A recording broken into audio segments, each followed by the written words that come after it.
Oh, hello. This episode of Cinema Swirl was brought to you with the support of our backers over at patreon.com/Cinema Swirl. $5 backers get access to Cinema Swill, a monthly bonus show where myself and Kevin review some really awful movies. The Suicide Squad episode is available now on this podcast feed. We released it around Christmas. If you want to take a listen to that, see what you think. If you want more of those, head on over to patreon.com/Cinema Swirl. You can get access to every episode. There's a whole bunch of them. Take a look, find out more, have fun. Alright, let's get swirling.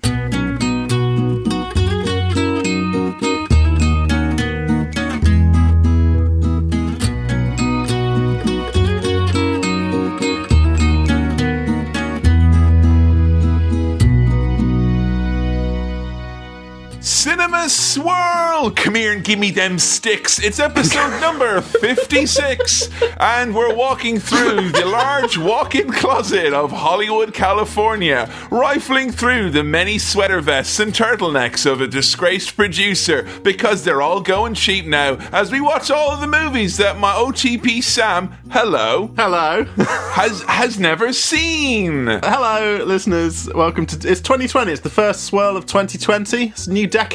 New I'm episode. ready for 22K. Yeah. Just a little peek behind the curtain. Before we record each episode... Wait, so hang on a second, Sam. If we are going to have a peek behind the curtain, yeah, and I feel it's only fair, there's no way you're not going to peek behind the curtain without going, ooh. Okay. So if we're going to peek behind the curtain, take us with you on that journey, please. I'm about to take you on a peek behind the curtain. Oh, hello.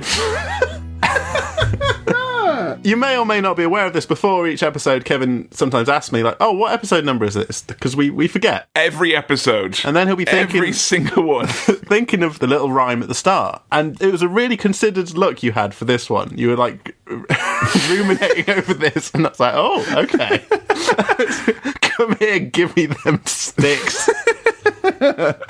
Well, like, I am officially, and I can tell you now, right, this is my New Year's resolution for 22K, or as it's also known on the continent, 2K. My main resolution is to not get caught out in a repeated episode rhyme scandal. Okay, so you definitely haven't done give me them sticks. I am 95% sure. But, like, you know, as soon as you said 56, my mind went, oh, eat a plate of dicks. But I'm like, no. That one has been and truly done, like. So, you know, if I get caught, and I will, it will not be in this year, because I'm determined to see these 12 months through, and following that, a dark age of 22K1. I enjoyed it a lot. I'm not slagging it. I'm not having a go, mate. Yeah, I'm not having a go. All right, I'm going to put the curtain back. Ooh.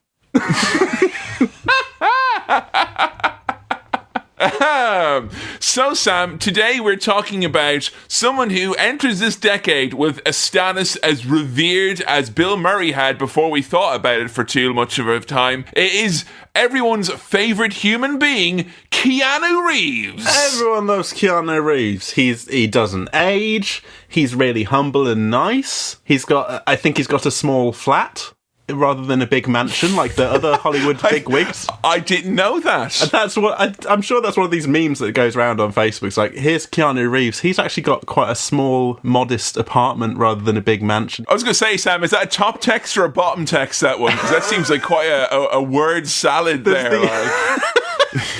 There's the Keanu Reeves sat on a bench looking sad, and then underneath is all the stuff about, like, he's just a humble, nice guy. He's really he's got a good reputation, Keanu Reeves, I think. He absolutely does. Yeah. Very well earned. Yes. Spent all afternoon. You know, because it's one of those things that when people vaguely say, oh, they're a great guy, and they give money to causes and stuff, you know, I think once you have a few big acts or public acts of charity under your belt in Hollywood, it's very easy to get that label, and then you just to not kind of want to know any more information. But I did a deep dive on old Keanu, and let me tell you, my God, from like refusing sequels to big budget movies where he would have profited greatly because other people weren't going to get a pay rise, to giving vast sums of his checks, like huge swaths of his fortune, to charities that both affect him personally and don't affect him personally. He's like, yeah, he is. If your judge of a person is how charitable they are, he's got to be contender for one of the best people we've ever done a swirl about. Well, that's good to know, because I had the vibe that he was a good dude. I knew that Keanu Reeves was good.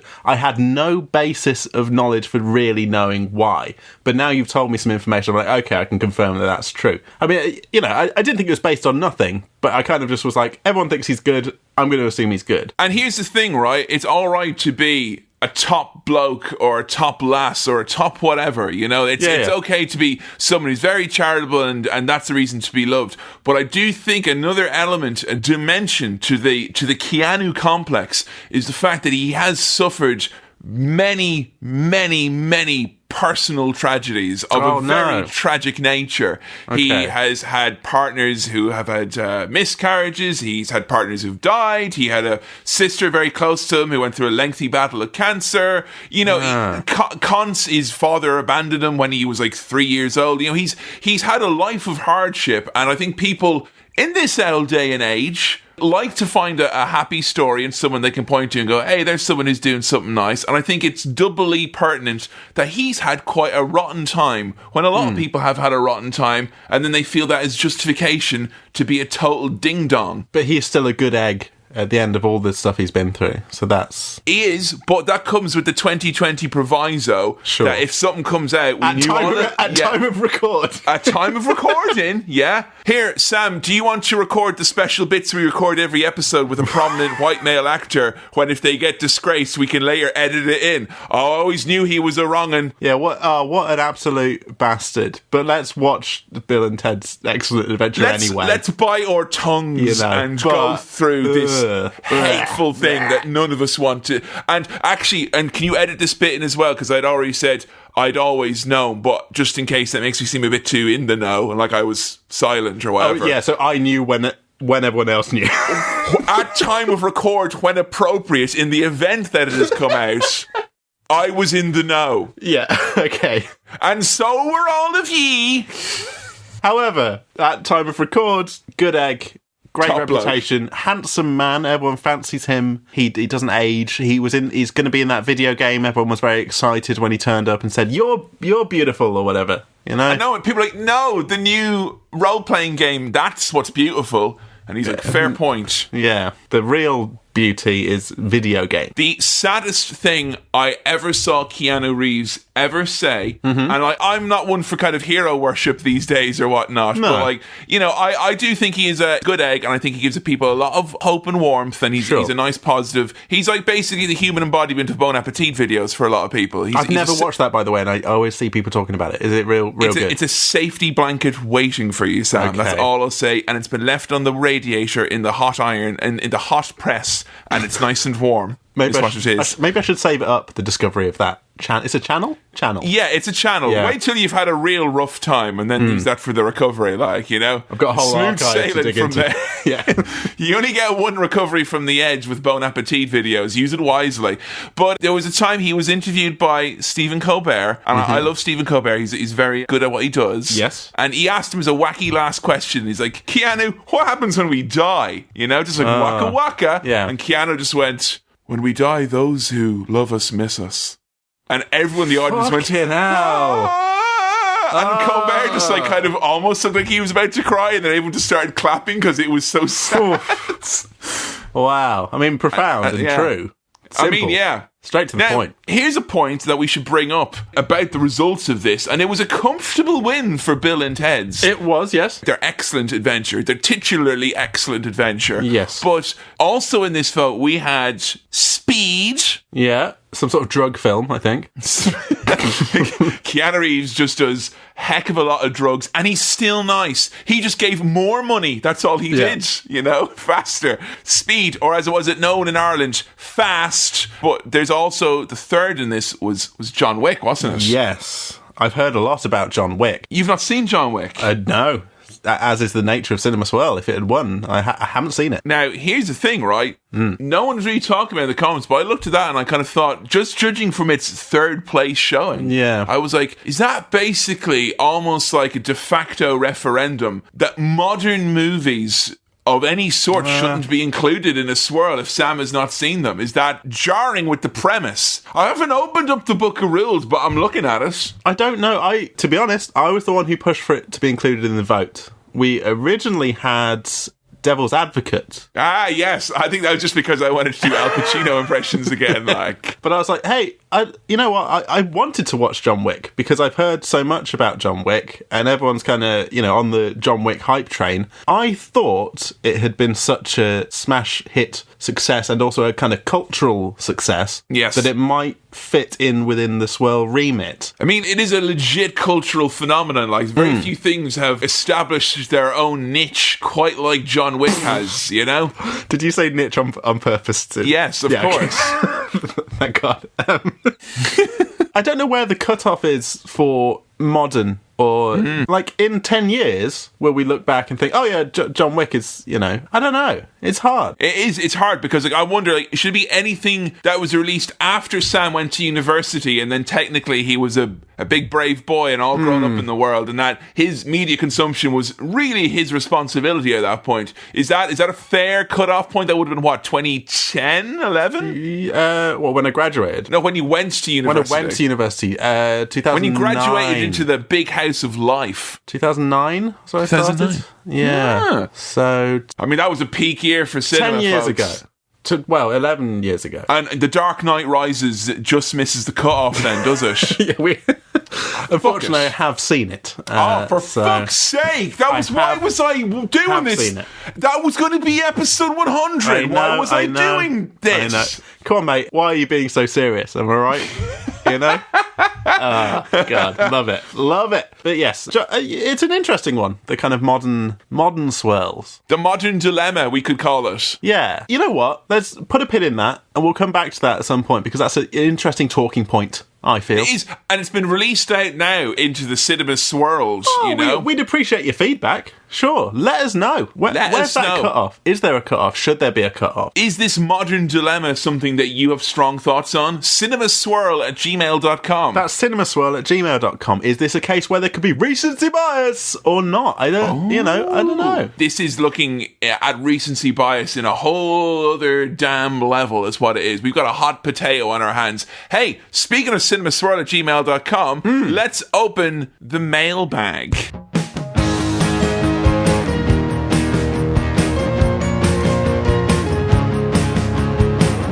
Oh, welcome to the mailbag. Oh, sorry, no, that I went behind the curtain. Oh, yeah, I think you were peeking behind the mailbag and you had to, crouch down a little bit. Like. No, let me do my mailbag noise. Oh, welcome to the mailbag.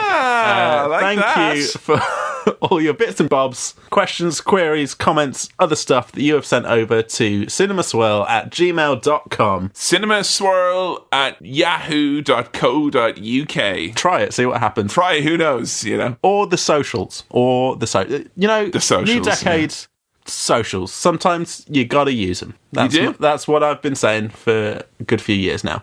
Our first question, Kevin, comes in from Noah Leatherland, who has sent an email before because we have acknowledged what a cool name that is. Noah Leatherland. It sounds like an amazing place to go and kit out a new house. Exactly. Hi, Kevin and Sam. When going to the cinema, how long do you think is the ideal time between the advertised start time and the movie actually beginning? Personally, this is Noah, I like a little bit of leeway, but the cinema I go to at uni can sometimes have us waiting for a good half an hour, which is way too much. Thoughts? Many thanks, Noah. Oh, this is difficult though, isn't it? Because I want to ask him the question, what does he mean? Does he mean lights on, someone's playing the Mortal Kombat soundtrack up in the projectors booth and someone's maybe doing a bit of hoovering in the front? That's not, on or whatever. Okay, I would say if he means 30 minutes of ads and movie trailers from Hollywood, then that's a different story. I could probably sit through 30 minutes of trailers and high quality ads. Well, there's a couple of things here. Given my experience working at cinema fairly recently, half an hour of ads and trailers is, I think, the norm now. Yeah, that's the standard, right? Everyone kind of thinks it's been shorter than that previously. I don't know if it ever has. It's one of those things where you like Christmas coming earlier and earlier every year. You go, the trailers never used to be this long. I think they've always been we used to be happy back then. You weren't. You never were. You've always been miserable. Sit down. But the adverts and trailers, I think, have always been pretty long. And I'll tell you what, I like them. I like an advert and a trailer, you know? I'll tell you what I like. This is stories I've been getting from my dad now, going back at Christmas. And he'd be like, I go to the cinema on a Sunday afternoon and I get 2 movies, right? A double bill that would have a cartoon before one of them, a newsreel before one as well. And sometimes you get like a little Western half-hour thing as well. Like you would get extra padding around the features themselves. Like, so, there was a lot of meat and veg on the bones by there. I love, when I go to a cinema and they show me a short at the start, as long as it's remotely relevant, I will be always delighted to see a little short. Little starter for the dinner that is the movie. Yeah. And then, of course, the piss afterwards is the dessert. Yes. One thing that has thrown me off recently and has made me appreciate the adverts and trailers is that I went to see Once Upon a Time in Hollywood, the Quentin Tarantino film, at the cinema. First week of release, busy showing,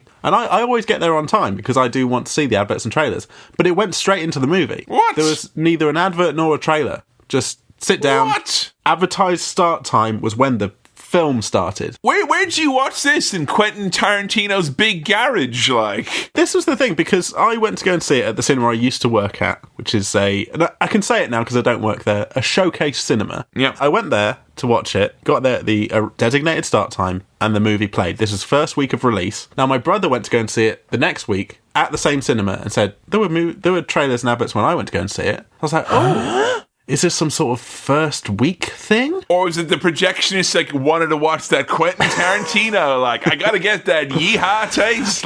It was jarring. It's a long film. It's a very long film. You know what that's like, Sam? That's like waking up first thing in the morning and having your dinner. Is what that's like. Having your dinner first thing. You're not ready for that. It's weird. You need to, gear up for it. You need to have a little bit of buffering time. Yeah, you need to lubricate the senses a little bit, but there were people coming in about 10 to 15 minutes in because they thought, well, there's going to be half an hour of adverts and trailers. I'll get in a bit later. And Sam, as we both know, all the really important story that gets set up in the first 10 minutes of Once Upon a Time in Hollywood, those people would have enjoyed it so much less. They would have gotten so much less out of it. Damn, I know, right? But yeah, so I appreciate a good half an hour of adverts and trailers. I don't mind it. I quite like it. I get there on time.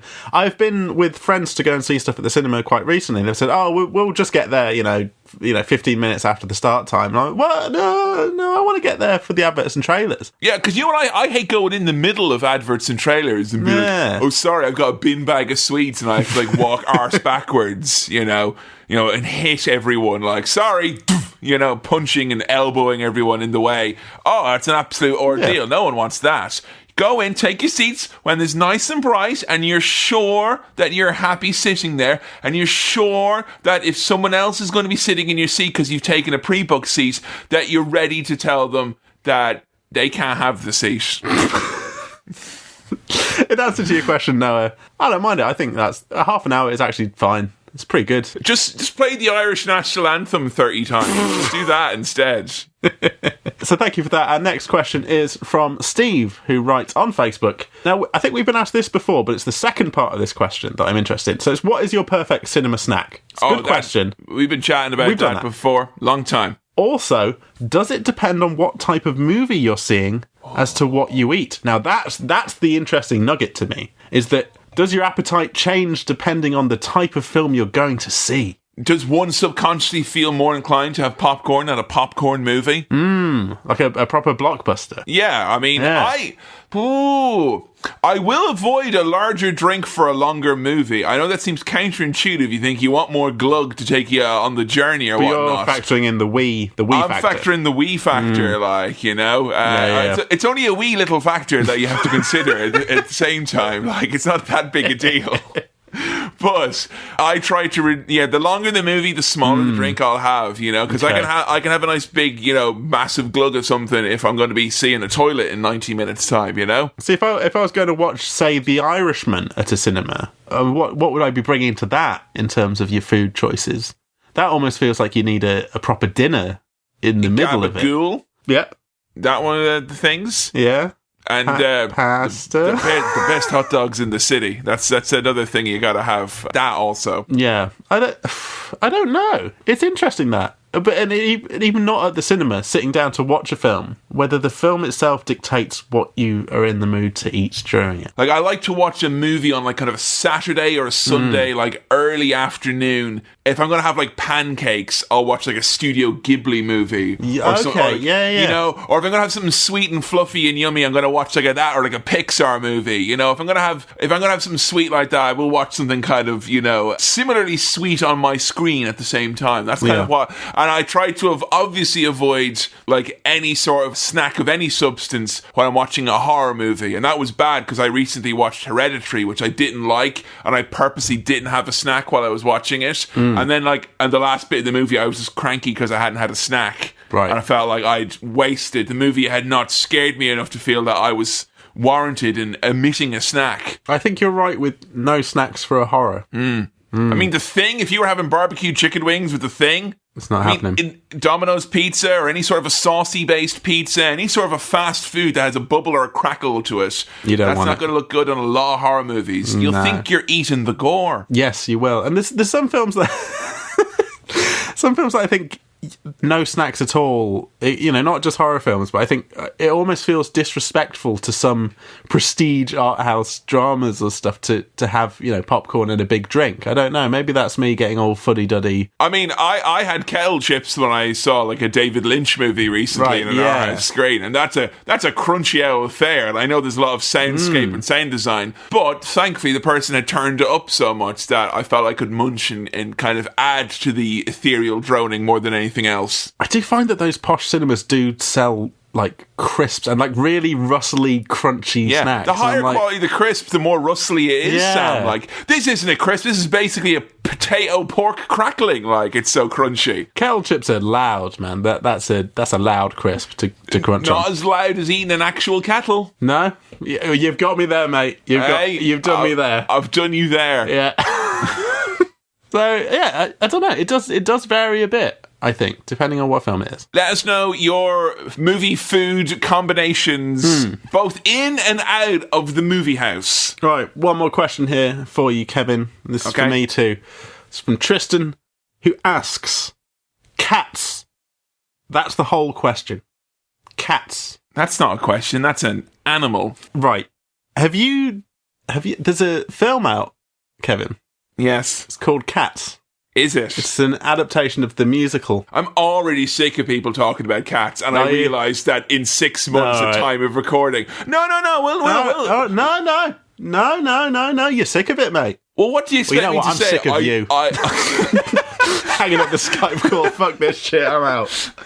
I mean, like, what's there to say, like, you know? Well, look, the thing that fascinates me the most about it, the thing I want to talk about Cats, is that the fact that it was patched. Yes, I like the day one DLC. That's cool. Very interesting to me that they released this film with mistakes in it. As far as I understand, the most glaring one was Judi Dench's human hand was in there. It had not been CGI'd. They just left it in. Does that mean that when Mark Kermode and them went to go and see it in the critics screening, that was a closed beta? Now here's the thing. Because they then sent out another hard drive with it to all the cinemas, and they had to plug that in and put it on the screens and stuff. So what is the true Cats? And I'll tell you what, Kevin, this happened when Kanye West released The Life of Pablo, because he released it and then he kept adding to it. He kept changing the mixes on certain songs, adding different verses from guest rappers and performers, saying that black people were responsible for slavery. He kept going, didn't he? He kept adding that to every single song in the album. And then the question is, like, what is a release of something? When is something finished? Can you just update? I mean, I feel like that's unprecedented in the fucking cinema, isn't it? It is. Like, I understand releasing something in the cinema and releasing on home video, changing things, or a director's cut, what have you. This is not that. This is fixing it while it's out. I like the idea, though, of, like, literally hearing that a director was editing it the day the movie was to be released. Like, very rarely do I think that young, helpless students who I used to teach and Academy Award nominated directors share similar traits. Well, this is like the Kevin Spacey, that film he was in that he got replaced by Christopher Plummer. The fact that they turned that around within the window of release, it was like the Kevin Spacey stuff happened, I can't remember exactly, but like in November, and the film came out in like early January. And I was like, how can you reshoot, edit, put together a film that quickly? See, there's certain high profile actors that I think that like the studios, once all this started, had already kind of earmarked them as being like high risk. So I think that they were just, oh no, it's a stunt double, it's a body double. Like, why is it a famous actor? Because you're Kevin Spacey, baby. You get the best, And it's this is insurance right now. And the Sonic the Hedgehog change thing, that whole. The kind of crunch time in cinema world is disturbing, right? Gaming is really affecting cinema. The idea that nothing is really finished. It used to be before that, movies had an end point. They were done. That was it, set in stone. But it's the whole world now, isn't it? Because it used to be like once something was out in the newspaper, it's out in the world now. But so few people buy physical newspapers that, I read shit all the time I read a wide variety of news websites, and there's, you get inaccuracies and they'll get updated and changed, and and the only difference is that you don't get a little bit in the next paper saying, "Ooh, we made a mistake yesterday, and this is what we should have said." It just happens now. It just changed the article. That's the only thing I kind of think about Cats. As far as I'm aware, it's just a bad film, isn't it? It's just a bit shit. All it is, Sam, is the worst idea ever that in its path of destruction managed to take an ensemble that featured some of the sexiest people on this planet, James and Corden, turned them into one of the scariest motley crews ever. I'll tell you what it is, Sam, right? And he's not my cup of tea by any stretch, but I understand that Idris Elba is many people's sweetheart, he's a cup of tea, their hunk, their daydream of choice and whatnot. And first of all, they give you nightmare Idris Elba in that, and then there's an ad going around where it's close up on Idris Elba looking all sexy sat down the side of a road, and then a little girl's voice comes out of him. He starts singing, blah, blah, blah, blah. What do you want? And then at the end it's like, Squarespace. What? Why are you advertising Square? It's a Squarespace ad, isn't it? The amount. Which brings us to our sponsor for this episode. Quickly, make the little girls' voices come out of our mouths now. I'm just saying, Sam, far too many acts of sexual intercourse have been interrupted by people having the thought of a nightmare CGI cat and a little girl's voice coming out in the middle of the night. Jeez. Make Idris sexy again. Come on now, stop this. In 2K2K. Yeah. All right. Well, thank you very much for your questions. If you've got any more, send them on over to cinemaswirl@gmail.com. Sam. Yes. Bill and Ted's Excellent Adventure. What do you know about the movie? Very little. Here we go again. Not very much. I know Keanu's in it. I know he's young. Keanu, you've seen obviously Matrix. I have seen The Matrix. We had to. I made that clear in the post for the vote. Yeah. Brackets. Sam has seen The Matrix. I've seen The Matrix. And I will also say, Devil's Advocate, very, very close. Point Break, even closer as well. Like there's enough to do another Keanu swirl, absolutely, in the future. Sure. So you've seen him in The Matrix. You've seen him on the hit show The Internet, seasons 1 through current. Yeah. Now, I was wondering, what's your general impression of him as an actor? What do you know of him as? Does he do a particular type of role, or maybe brooding? I think he's quite brooding, like a serious actor. Okay, very maybe almost dour, not dour, just stern. I don't know. Stern. Is that because Neo was very serious? Contemplative. Yeah. But I suppose he is also an action star. The Matrix was a big action film. John Wick is a big action shooty thing. Did you like The Matrix? I did like The Matrix. Yeah? Yeah, I did really like The Matrix. I've watched The Matrix sequels. I don't remember them so well. Oh, man. I was going to say, if you had not seen them sequels, that would have been a prime time for Swill right there, baby, on Patreon. Yeah. Well, I mean, we could anyway. But, so, I don't see Keanu Reeves' face with this big smile on it in my head. So you see him kind of going, Yeah, looking sad. Is he sad or is he angry? That's what I'm trying to figure out, what your viewpoint of him is.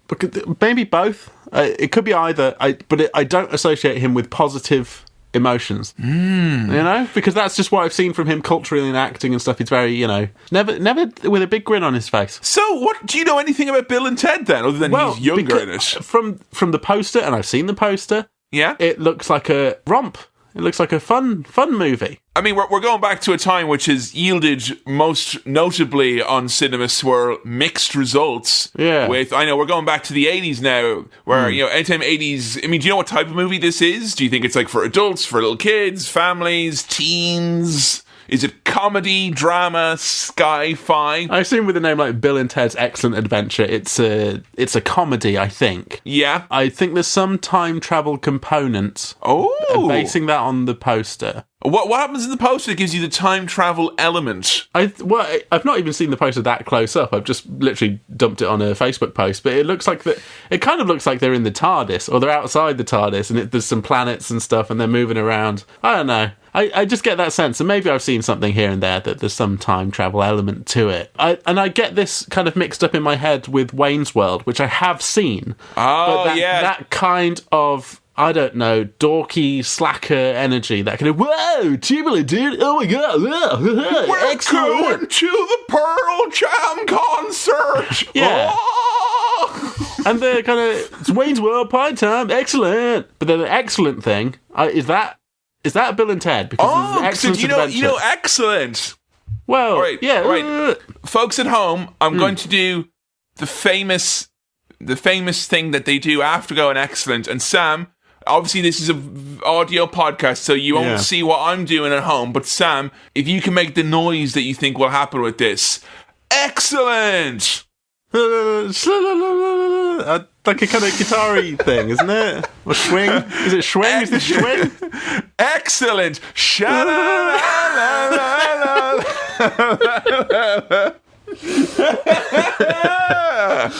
I don't know. It's been a while. Okay, well, it's not been a while. It's been never. It's as if you... Like, here's the thing, right? No, but hold on. Whoa. Are you talking about Wayne's World, or are you talking about Bill and Ted? I'm talking about Bill and Ted's. Oh, I thought that was a Wayne's World thing. Shit, is it now? Ah. No, wait.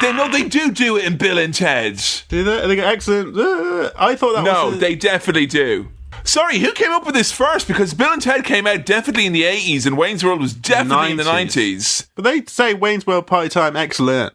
Wayne's World Party Time, excellent. And they do all kind of guitar tapping cool dude stuff, don't they? Yeah, but they what they would say, I swear they would do excellent, and then they would do the little diddly diddly do. Yeah. God damn. All right, here's the issue now, Sam, that I've realised. Sure. I have not seen this movie since I was in short pants. Right. So last week. No, I have not seen... Hey! In January! I have not seen this movie since I was around 7 or 8 years old, I think. Oh, okay. And I have seen Wayne's World quite a few times since. Yeah. And I'm very... Like, Joe asked me last night, like, which is better, Wayne's World or Bill and Ted? And I thought for like a second, then I was like, Bill and Ted is an all-time classic. Wayne's World was great in 1993 or 1994 when all the pop culture references were solid and baked in and intact. Right. I think a kid could watch Bill and Ted now and have a romp. A kid would watch Wayne's World and be like, who's Ozzy Osbourne? You know, because that's like a lot of the jokes. But they've got a similar demographic, the similar style, similar vibe. Yeah. Now I'm wondering now about this. If this is aged well or not? Like, okay. Are there any skateboards in this film? Don't tell me. Spoiler. But I imagine there might be some sort of board. There's boards. There's definitely boards. Boards. Okay. Be they surf. Be they boogie. I'm anticipating boards. I don't know who the other lad is in this, by the way. I know there's Keanu and another guy. I don't know the other guy, but good luck to him. Oh, Alex Winter? Well, I know nothing of him. I mean, he's a face who I remember seeing a lot in the 80s and 90s, and then he's just he's not been in my stratosphere since I don't then. know anyone else who's in this film. Really? Oh, there is one of the main characters is someone who featured prominently on a recent Swirl. I would say within 10 episodes. Oh, okay. I would say it's the other main character other than Bill and Ted, and I think you might have a good time. Okay. Because I remember you saying you liked them. And I don't know much about the plot necessarily. You know, there's a time travel element. Time travel. And that they are, I mean, Bill and Ted, you said they had slacker energy. Are they themselves slackers? I think so, but they're going to go on a zany adventure. An excellent adventure. And do you think now that they're nice boys like, say, Wayne, I was going to say like Wayne and World. Yeah, Wayne and World from Wayne's World. Are they nice boys like Wayne and Garfield?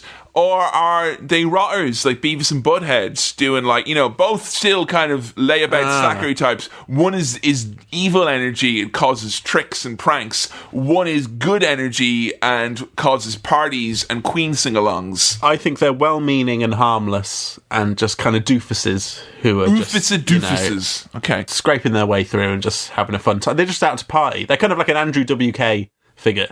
Right. You know? They're just having a fun time. They want some pizza. They want some beer. How do you reconcile Keanu Reeves with that then? He said is either angry or sad, which is going to make for a bit of a shit party, is it not? Well, this is the thing. I know this is like in opposition to that view I have of Keanu, so I'm interested to see what fun time Keanu is like. Sam, when the party is over, those who have partied will miss it. That's my Keanu Reeves Andrew WK mashup. I'm going to cut it off there and just go straight into the swell music. I'm going to give a little bit of silence and then go into it. That's going to be the thing we're going from. I'm just saying, right, a whole album where he does Andrew WK numbers, but you only have a lone sad cello to accompany him.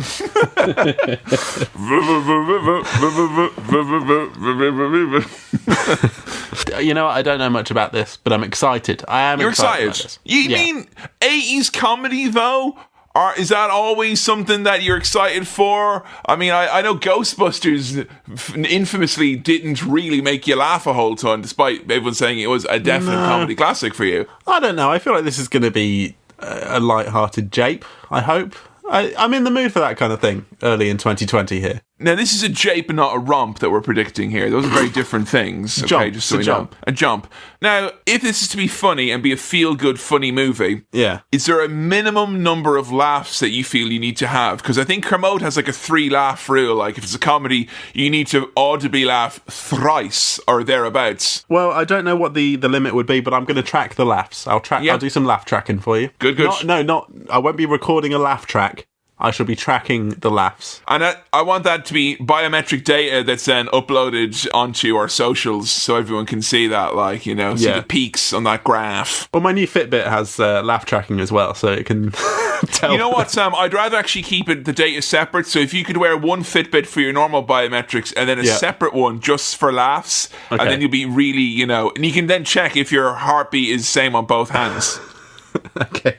I'm just imagining an app where you track how much you've laughed in a day, and it like, come on, mate, you need to laugh a bit more. Like, and then there should be it should look at your top 3 meters: your live meter, your laugh meter, and your love meter. And if you've not topped up all 3 of those, then you have to eat, pray, love, motherfucker. Get your shit together, yeah. Right. I think it's time to go. You think it's time on an excellent adventure with my boys Bill and Ted. Well, we've got the young men with us here now, Bill and Ted. I don't know which one's Keanu. You don't know which one's Keanu? I don't know if he's Bill or Ted. Have a guess.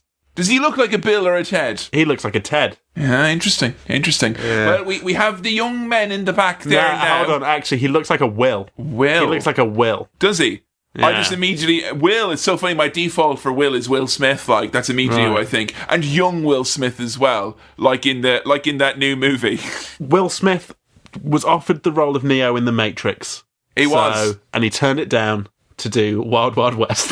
That is how gracious Keanu Reeves is. Think about that for a second, like, you know. What a great guy. And now we got the young men in the back now, and we're going to go on a bit of a drive, and we're going on an excellent adventure ourselves. Hi, huh? Hey! Now, have you had an excellent wee before we go? Because I'm not making any stops on the way. Let's go do a cinema swirl.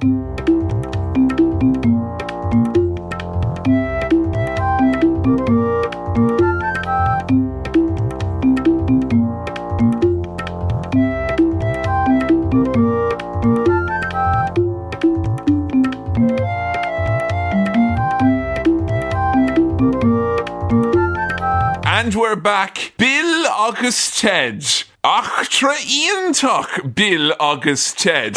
I think we can all agree that was indeed an excellent adventure. Sam, initial gut reactions to B&T EA in the game. Yeah. Hey! You know, the kind of... I'm doing the guitar-y thing with my fingers now. I can't make the noise. I realise I can't make the noise, but... You can't actually make the noise. Can you make the noise? I thought you could because you're a guitar player that you could, emulate it. Like someone who shoots a lot of ducks can do the duck call, like. When I try and do it, I sound like a cartoon octopus. Or a cartoon octopus like Alien who's just been discovered and has to, like, jolt out of there, like, Yeah. right out of there. So we open things up in Bill and Ted on their most excellent adventure with something I definitely did not appreciate when I last saw this when I was in short pants, which is the damp, dank synth and altogether good times of this excellent soundtrack. That 80s soundtrack, I was immediately on board, straight in with it. Listening to those great 80s beats, and you've got a weird kind of stretched out Chaos Emerald is the best way I could describe it. Oh, I thought it was one of those big gem ring suites that you'd get. Yeah, like, maybe. And you kind of go, look at me, I'm a king. I've got a big gem on my ring that, as a king, I'm entitled to lick. It looked somewhere between that, maybe some kind of fancy drill bit that you see that like it's made of gold. It was I'm not sure what it was, but I think that's kind of the point, that it's just a generic kind of sci-fi crystal-y big future thing. Crystals. And it collides with a clock, and George Carlin is here to welcome us to the future. 2688 to be precise. Yes, and already we've got some fun little goofs here. I said I was going to laugh track. I was going to track the laughs. Yes. But I just think I laughed enough, is what I will tell you. I'm not going to bother with the tracking of the laughs. There are to the point where you laughed so many times that I felt a moot point. The point that was mooted. I almost lost count, because there's lots of what I would describe as great gags in this. And Sam, are you saying that these great gags are also solid gags? I would say they're solid gags, yes. I would, yeah. So it was not necessarily a moot point, but almost that you had to be mooted because you were laughing so much at the funny movie. Yes, I mean, I couldn't be mooted because of how much I was laughing. Things like George Carlin saying, it's great here in the future, bowling averages are way up, mini golf scores are way down. Oh, I mean, anyone would have been taken aback by the sight of George Carlin in his future garb. Tell me, were you surprised to see GC back in the saddle after his previous outing on the Cinema Swirl? Well, it was a pleasant surprise to see him, is what I will say. I don't think I knew... I didn't know that he was in this. No, because I asked you before the break there, and you were none the wiser. No, but I think maybe I had some kind of thing in the back of my mind that there was an old dude in it. But I didn't know that old dude was old Georgie Carlin. What's the weirdest thing? George Carlin doing a movie where he doesn't do a swear word? Or Tom Hanks doing a movie where he does do a swear word? Tom Hanks, definitely. Yeah. I don't want to hear Tom Hanks swear. Saying all sorts. Yeah. Arse, willies, bollocks, out of Tom Hanks's mouth. Mr. Rogers himself. I don't know if I can even imagine Tom Hanks saying bollocks. It's so hard for me to visualise. I mean, I'm sure there's scenarios. I mean, if he was in the situation of The Terminal, he would have definitely said bollocks. He would have done. I've got a question for you. Yeah. What's the audio version of the word visualise? Auditorize? Auditorize? That sounds... check out Cinema Swirl, exclusively available on the new Auditorize app. At Auditorize, we just compile podcasts because we don't know how any of this works yet. Yeah. Auditorize? There must be one. Visualise, but for audio. Or auralize. Auralize. Auralize. Mr. Schwarzenegger, how did you figure out who did the murder? I realize who did it. So already it's established that in the future things are peachy keen, things are good. They're mega. They're having a great time in the future. But that's only because the two saviours of the whole world who made everything good were Bill and Ted. And these guys are rock musicians. They're in a band. The Wild Stallions, but spelt with too many Y's. The Will Stillions. Another solid gag is that Ted's name is Ted Theodore Logan, which I love that so much. That's the sort of shit that tickles me. That just like it's a really simple joke that he's not Theodore Ted Logan, he's Ted Theodore. But it's very I love it. I love it. There's layers to the jokes in this movie, isn't there? Because there's definitely like, this one's for the kids, this one's for the rowdy teens, and this one's for the dads and mums who know things like Oedipus complex and what that means. Like, there's many layers. It's stratified and very well done so. It never feels out of place when they dip their toe into these different types of humour. I was actually surprised that there's such a smorgasbord of solid goofs throughout this. I had not realised it had an offer. I'm still not fully sure who this is pitched to in terms of audience. Was it kind of a family jape or a teen movie maybe? Well, much like every other fucking thing that has been on Cinema Swirl recently, this did have its own animated series spin-off. Okay. That also did have its own serial. So in that sense, there was definitely a big kid element. And what's actually weird about that animated series, and I watched that as a kid as well, because all the childhood cartoons were just movies, but they did the voices for the first season, Bill and Ted and George Carlin. There you go. Nice fact. Bill and Ted, they're slackers in the vein that you thought they would be. They introduce themselves here and they're jamming out, and they jam out till it gets all smoky and hot. Yes. And you and I know what that's like, Sam. When you and I used to write stand-up material together in our garage, smoke would billow out just because the joke is so hot. Yeah. You know? Yeah. And we'd have to step outside and go, oh man, with this, we maxed it out. There's too much power. Using paper as well, like these idiots. Takes are just so scorching hot that they cannot be contained in a garage.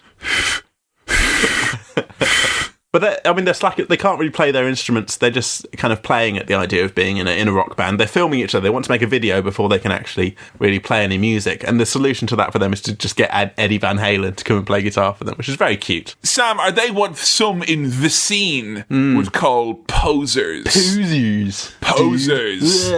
But they're just dorky kids having fun, aren't they? You know? I like it. I like that they've got a band, that they're mucking around and having fun. Were Bill and Ted what you expected them to be? Almost exactly, yes, they were. They're exactly on the kind of, whoa, dude, oh my god, Is that your Bill or your Ted of impression you're doing there now? Is that Ted? What I've done is I've taken both and I've created a nice average of the voices of them here. So it's not an impression of either, it's just a kind of bled, yeah. Whoa, Bills. Whoa, oh my god. Well, it kind of trips into kind of cool London guy talking about stuff. You're like, guys, you do. Whoa, dude. Actually, it's not that far away, I know you want me to enter The Apprentice, okay, but I'm not going to do it, guys, okay? My dad would fucking kill me, okay? It's only a short step from that to the kind of California, whoa, dude, oh my god, totally radical. Have a lot of time for like both this kind of totally tubular vacant voice and also like the Valley Girl type of voice as well. Like I could listen to those voices constantly. I find them endlessly entertaining and they're fun voices. Such a fun voice, my god. And they do the excellent thing. They get excellent. Yeah, so we totally were right then that they did say excellent, and so they preempted Wayne's World. They did, Sam. They absolutely did. Okay. Now, someone had to look at someone's homework, and I'm willing to wait all afternoon, Mike Myers. I don't care. Would you put away that shagadelic now? We don't want to hear any of that. This is an unrelated matter. Yes, we liked Shrek very much. Yes, it did teach us to feel again in the 21st century. But I think what I like most about Bill and Ted is not just the voices, Sam, but the specific weird words that they use, like triumphant and most blank. Most triumphant. Oh, there's a few examples of the weird. I think I've written down a few as we go on, but their kind of use of quite sophisticated, kind of florid language. But because it's coming from their kind of California slacker voices. Florid, that's a fucking fab word, that is. Yeah. Oh, that was mega. Like most florid, dude. I wonder if Eddie Van Halen would be open to the collab, though. That's what I don't know. I know now that there is a upcoming sequel to this. Yes. Soon. Yes. I wonder if they might be able to get some big rock and roll names involved. Van Halen, maybe? Who knows? Of Van Halen himself, of Eddie Van Halen himself, Of the band folks, Eddie Van Halen. If they can get him, that would be a real steal. Oh, no, I bet they'll only get his cranky grandpa, Edward Von Halen, instead. Fly him in from Germany. Kevin, one of my favourite things from kind of American high school is the idea of flunking. Yes! I love a flunk. I love flunk. You know, you used to get them in the pick and mix. You could have you pop in a couple of flunks and you could have them.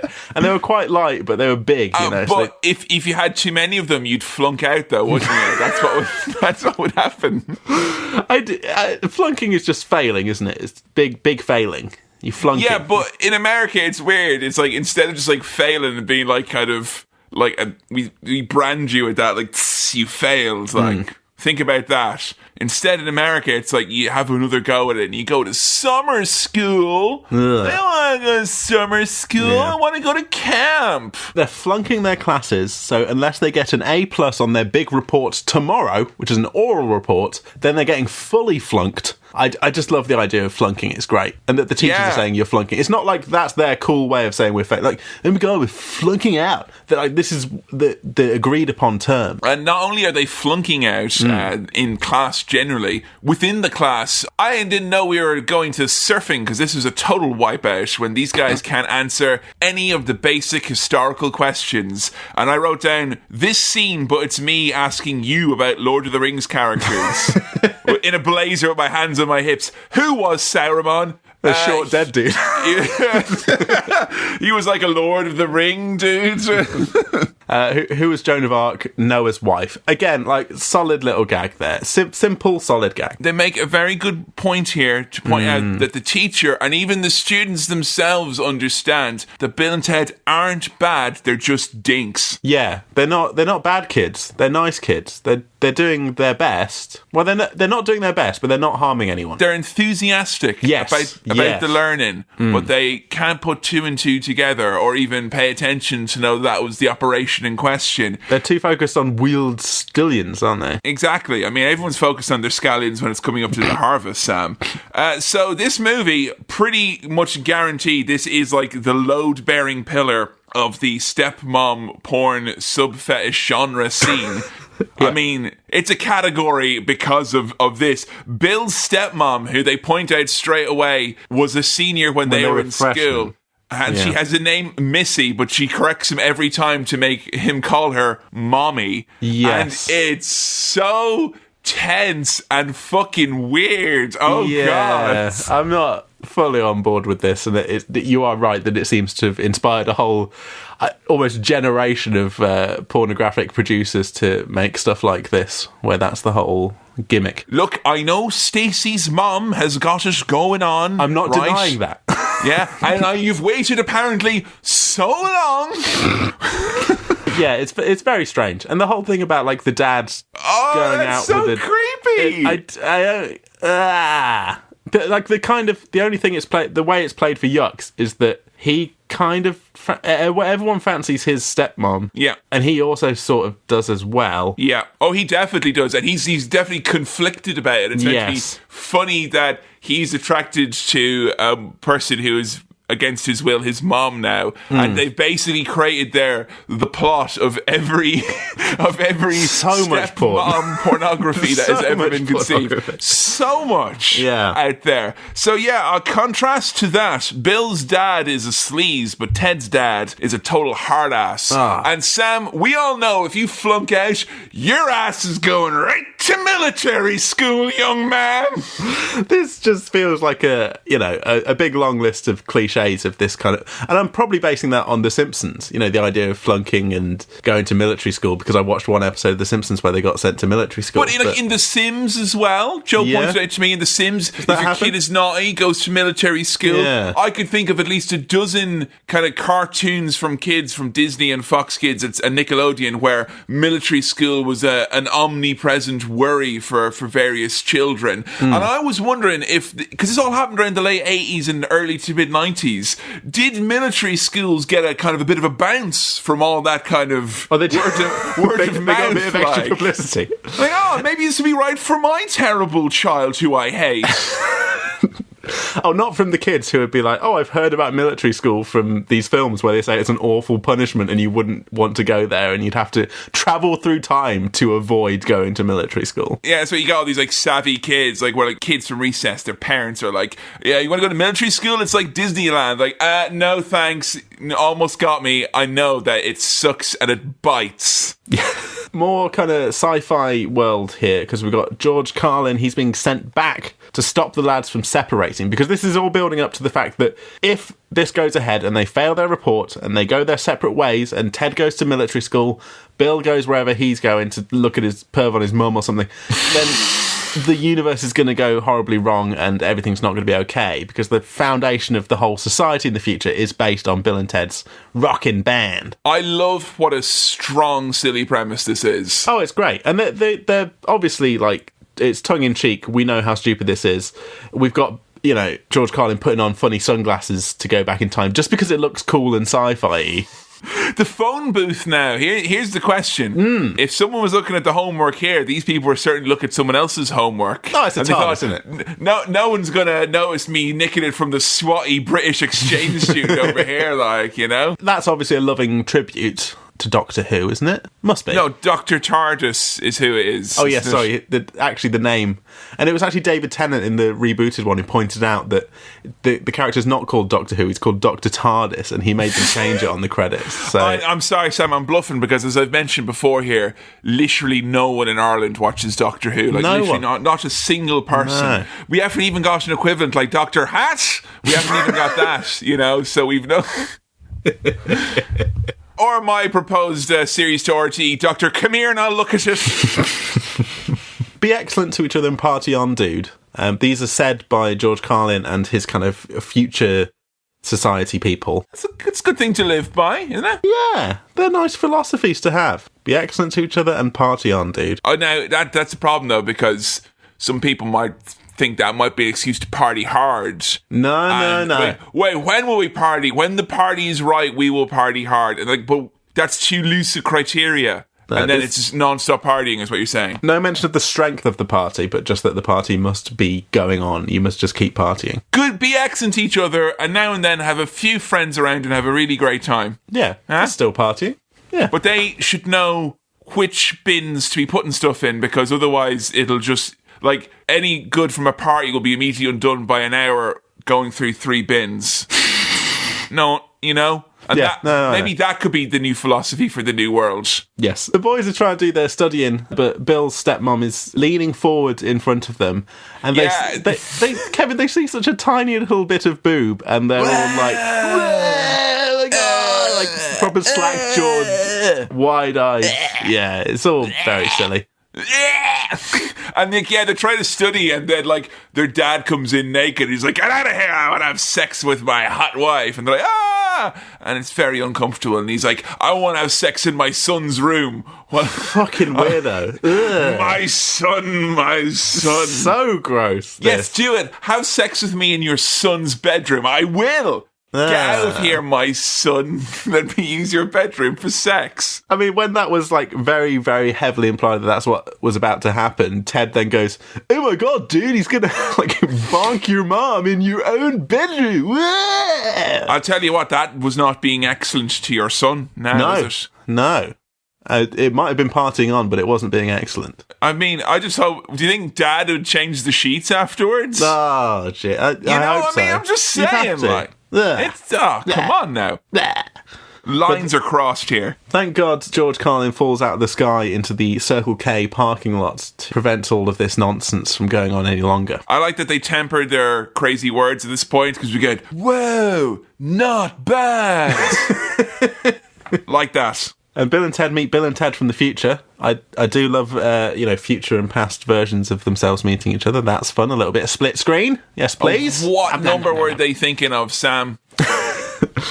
if you guys really are us, what number are you thinking of? 69, dudes! Sorry, it's a cat came in here and started standing around.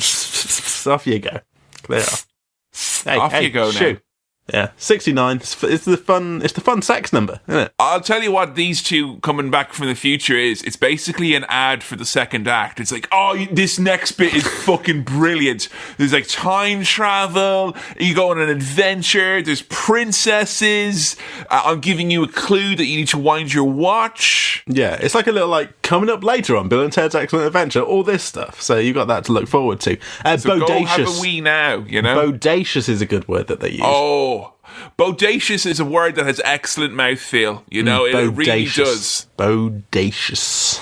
Yeah, it's nice. Chewy. And the coolest thing to say when you travel back in time is, we're history. What, they are themselves history because they are travelling back in time. It's historic. Now, Sam, who do you think has got the time travel in a mode that you would much rather? Are you going in the DeLorean with Dr. Brown, or are you going in the phone booth with Rufus? I'd probably say phone booth with Rufus. It seems more. It seems slightly less chaotic. I liked when it was all functional and working. Rufus, as it's also known. The phone book with the numbers in, and you just dial where you want to go in time and space. I noticed as well they had done it like in styles of like ads and stuff, like to make it colourful. Like, so it's not like very difficult for Bill and Ted. It's done in a way that, because they're visually learners. Appealing. Yeah, I like that. I liked that fun book. That was nice. They should do a hard copy of that. You know, like a phone book? A phone book with all the different historical places in it. I don't know, maybe. Oh, Sam, not that much has happened in history. No. What would you go to? The famine, would you? 1916, huh? Would you? Probably not. No? No. I'd be old, and there'd be no Pokemon Go either, would there? I've got no signal here. This is rubbish. I'm going back. So we get all these clues, and Rufus makes it clear that the clock in San Dimas, California, is always running. And then he's like, off you go, lads. Time travel rules are vague at best in this. Yeah, you're on your own now. Off I go. Yeah, immediately he leaves them unsupervised. Oh, no, actually, they have brought back Napoleon, haven't they? Yeah, no, so they go to Austria in 1805, which gets my favourite, which is most unprecedented. Which I really hope at least one lawyer has used that in a case in court, like, this, Your Honour, is most unprecedented. Yeah. But yeah, Napoleon tries to kill them, and in doing so, he accidentally falls into the time vortex. Which I will say, this was the only moment in the movie where it had what I call the Super Mario Brothers effect, where everything, both visually, the aging of the visuals, and tonally they were trying to do, just got a bit overwhelming. And I was like, I got like a headache in this bit. I see what you're saying. The kind of the CGI green screeny kind of tumbling through time thing was all. And even if Napoleon is flowing down there with "If you close your eyes," that's still not going to make it any better for me. I love that Ted's little brother Deacon is charged with looking after Napoleon. I don't see how that could go wrong. But that's a fun little B plot, isn't it? Deacon looking after Napoleon. And great as stuff. Well, the fact that Napoleon is the size of a child is very funny. Also, I like the casting of Deacon, very authentic younger brother to Keanu Reeves. Yes, that was pretty much bang on, that casting. Here's a question, actually, because I've realised we went through a lot of the movie now without even kind of bringing this point up, but Keanu Reeves, not dour, not sour, you know? Fun time party guy. What do you think of Keanu specifically? The thing I focused on the most is the way that he kind of moves his head and his body around. They kind of bob it like, I can't do it, but it's you're right. He does. He has that almost Al Pacino effect of being fascinated by everything around him. Oh, everything he sees is like, wow. Yeah, I love it. A spark of curiosity to him, and a kind of. He's almost like a fun little puppy just looking around and enjoying seeing everything. Is it weird to see It's weird Keanu? To see him look so young and to see him look so happy and excited. Oh, he's strange. God, I'll tell you what, that Bill and Ted 3, if it comes out, that'll be it's this year, I think, 2020, 22K. That'll be a gut punch in the feelings, whether they want it to be or not. Yeah, I wonder if you can still do that whole kind of bouncy, fun time guy vibe. I love them trying to pronounce some of these historical names, by the way. Sigmund Freud. I thought it was Sigmund Freud. Sigmund Freud. Beef oven is great. Beef oven is excellent. It does make me hungry. Yes. Oh, put a bit of beef in the oven. They're back in New Mexico, 1879, in the Old West, and they're so happy-go-lucky. They're amazed they didn't get carded in the bar. They managed to get served drinks. That's the thing that's most exciting to them. I'm amazed that they got beer. I thought it would have just been whiskey. Whiskey. Whiskey. Whiskey. What does it matter? Can't you drink your whiskey? Now, here's the thing, Sam. I've always looked back in awe at shows like Deadwood and movies like The Good, the Bad, and the Whiskey, and seen all those naughty cowboys drink down that horribly spicy drink, which I drank too much of at one point in my life and therefore ruined the flavour of forever, and now it just makes me gag. But I'd always watch them drink their whiskey and go, oh, what a tough old cowboy they are now for drinking that. And they're drinking a whole bottle, so they are. Well, apparently it was very low percentage back then, so fuck cowboys. Or is it just mostly water? Just brown and water, that's all it is. Oh, well, we get introduced to Billy the Kid, who I'm not 100% sure I know who that is. He's a notorious outlaw. I think I just knew he was an old Wild West guy, and that's all I know. And he goes by the name Billy the Kid. I'm pretty much Bill and Ted in this film, really, in terms of historical knowledge. I'm not that up on it. Oh, really? Do you not know who most of these people were? No, I know who they are. I know who they are, but I've kind of forgotten most of the pressing, pertinent details. Tell you what, for each of them, can we see if you can conjure up a fact then? Like, sure. Do you have a Napoleon fact? Do you know anything about Napoleon? He was very short. Now, we've literally just said that on this podcast. And that does not qualify as knowledge. Led the French army to... He got blown up. Did he? No. No, I'm pretty sure he died in a jail on his own thinking he was a failure. What you're thinking is because of his surname, Bonaparte. I think he thought he that might have got blown apart. Oh, Napoleon only got blown apart, didn't he? Did he lead the French army to victory in one of the wars? What, like the First World War? No. Or the North World War? Yes. Yes, World War Zero. War.0 it was called. It was the prequel. It was pretty cool. If I really think about it, I don't know that much about who Napoleon is or what he did. And this is going to get very embarrassing if you quiz me more and more about these historical figures. That's all right. We'll gauge the embarrassment and edit it out as necessary. Okay. I know that he was an emperor once. And I like emperors. Palpatine, Bonaparte. Penguin. That's a quality penguin, to be honest. It's probably my favourite penguin now that you mention it. So, yeah, I'll tell you something I like about the historical figures. And obviously we're talking about Billy the Kid now. It doesn't make as much sense. But all the historical figures speaking in their native tongues. Yes. I like that a lot. I like that they go to Socrates, and they have an old chat with him, and he's speaking ancient Greek, and they don't know what's going on. No, they don't just cast, people to just do just American voices and just speak in English and stuff like that. Which, I would have probably expected from this. Yeah, there might be some kind of Babel fish magic, plot reason why everyone was speaking English, but they don't. They don't do that. And that's why Ben Stiller does the voice of Socrates instead, So Billy the Kid kind of gets them into a big scrape here. He's he needs two men for some kind of scam or jape, scrape, con. And if you're a cowboy, I'm pretty sure it's a shenanigan. It's some sort of cowboy shenanigan. A bar fight ensues.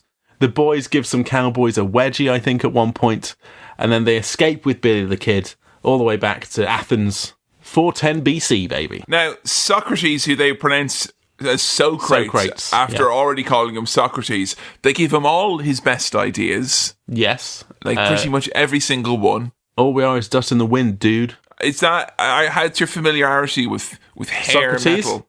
Oh, okay. Or Socrates. I'm not that familiar with it. I know a bit of Metallica stuff from back in the day. Now, see, I was wondering if that was in reference to like a heavy metal track, which I'm It almost must have convinced been. it probably was. Yeah, Like, I'm sure it will have been, but I don't know what the song was. I mean, maybe he was talking about the winds of change there as well and started whistling a little bit of that, like, you know, to get him into the mood. You know, what it is so great, oh my god, is that, you know, for whom the bell tolls, you know, at the end of the day. Radical. The three things that man needs: fuel, fire, and that which he desires. I'll tell you what, man. When they did their tribute to Metallica on MTV2 back in the day, and Avril Lavigne did a version of she do of Fuel? She Fuel? did, and she belted it out. So she did. Wow, I need to see that. It's great. Give me fuel, give me fire, give me jabba dabba da. She fucking belted it out, mate. It was great. Fucking belted it out. Right. So they head to England next, the 15th century, when it was fucking proper, mate, yeah? Back in the good old days. Hey. Remember summers in the 15th century? Kicking about on your bikes, you know, just... Back then, mate, you know, boys could be boys, you know? It's glory days, mate. Yeah, serfs could be serfs, you know? The long, hot 15th century summer, mate. You know, the hosepipe ban. We all remember it. Yeah, and we swore an oath of fealty that summer, and we were happy. We were. And, you know, your mum and dad, they'd let you play out all night, and then maybe you'd come back and you'd had your arm chopped off by a knight or something, but just say, oh, that's just wear and tear. And they tussle your hair and they go on up you them stairs. I bet you'll come down them stairs in the morning as fast as you went up them. One of my favourite things that Bill says to Billy the Kid is, Billy, you are dealing with the oddity of time travel with the greatest of ease. That's just this really sweet thing to say. That's a really nice thing for that young boy to say. What is what's funny about all the historical figures is how quickly they immediately get on board with travelling through time for no apparent reason. Yeah. Everyone they meet, they're happy to be a part of the group. Like, there's no clash of cultures between all of these people from very different places and different times. Despite some of them not knowing the language and therefore not having any idea what's going on at all. I mean, even if you do speak English, this is going to be a complete mind-boggling situation. But if you don't, you're just about, what on earth is going on? There's no Bill or Ted to explain it to you. They can't speak the language. So, Bill may love stepmoms, but Ted loves princesses, particularly these historical babes that he doth lay his eyes on. And we are then informed that Ted is the ladies' man of the group. Yes, he instantly falls in love with these two princesses that he can see from a distance in a balcony. And Bill reliably informs him that, you know, it's a history report, not a babe report. I mean, they already got A+ in their babe report, like. Yeah. I mean, I don't see what the problem was. Lads, you're flunking everything apart from babe studies, which you're doing, I must say, most excellently in. And, you know, your biology and your physics are poor, but your weird science is very, very good. Also, I mean, these are kids dicking around, so it's really cute when they're playing Star Wars while wearing kind of, you know, medieval armor. Yeah. That's sweet. And because it's England in the 15th century and we were happy back then, the princesses have to marry terrible men, and they try to present themselves as being eligible bachelors, being the Duke of Ted. Bill's like the Earl of Preston or something like that. Pretty good. Yeah. I mean, he's got a town surname, though, hasn't he? He's got a town surname, so he can get away with that. But the Duke of Ted, it's very, very funny, very silly. I will say, though, Sam, I was going to call you Town for a second. Town Chaplain. Town. Ted would be a great name for a town. Oh, yeah. Where are you Sure, from, we'll Ted? pop into Ted there now and get a few bits and pieces and go to the cinema afterwards, sure. One thing, I just want to take a break from the podcast for a second to talk to you. I mean, this is still the podcast, but... Sam, are you stepping into a corner or a place, some sort of a new subsection? Okay, give me a second. Oh, here we are in a little subsection here. One of my favourite things I've realised to do is that if you're on Google Maps and you're kind of in the sticks somewhere, kind of out of the way in the countryside, just zoom in enough that you see some of the little names of various towns and villages in the area, and it's always a laugh riot. They'll be called like Hamby, Humby, Little Humby upon the Wold, Wrestlingthorpe. Wrestlingthorpe? No, there wasn't a Wrestlingthorpe, but there was one with wrestling in it, and I can't remember where I saw it or where it was, but it was just like a little town of like Wrestling Bottom or like Wrestle Town. If you have extra time to spare taking a train, take the long commuter route that goes through all the small towns, and that is how you too can find Splundon. Where is it? No one knows. Skagby, Spelkton. It's just Kong. So many silly English place names. 3 Pigeons. Although no, these are Irish ones I'm bringing up now. And I realise this is the contest. No, I was enamoured with British town names when I first came to the country. I actually found the other day going through all my old notebooks. I had one when I first moved to Lincoln and met you, which I used to fill up with fake English town names. Bury on the Woods. Yeah. Chalkshire. Lots of very easy. Like, if you sit down and think about it, it's a good mindfulness activity. Fake English town names. Yes, I do think Ted could just fit very nicely in there. Where are you from? Oh, I'm from Ted. It works. Yeah. You live in Ted. Sounds good. Yeah. Now, they get into another scrape here, because they shouldn't be down in wherever they are in the castle. Yeah, they're like, that's not the Duke of Ted. I'm the Duke of Ted. Ted falls down some stairs and it looks like he gets stabbed by a nasty knight. And Bill's response to seeing his friend Ted dead is bogus, heinous, most non-triumphant. And I would love if, when I die, people react like that to my death. I'm worried if you died and I said this is most triumphant, that everyone would immediately go, it's a very particularly strange choice of words, Kevin. Non-triumphant? What? And I'm like, no, it's a Bill and Ted reference. Like, okay, it's just that your OTP has died and you've... Most non-triumphant. Most non-triumphant. Are you a serial killer? No. Now, there is something that happens here that maybe we should address. There's one of these sign of the times deals that happen. Oh, there's a few of these in this movie. Yes. So keep in mind this excellent adventure happened in 1989.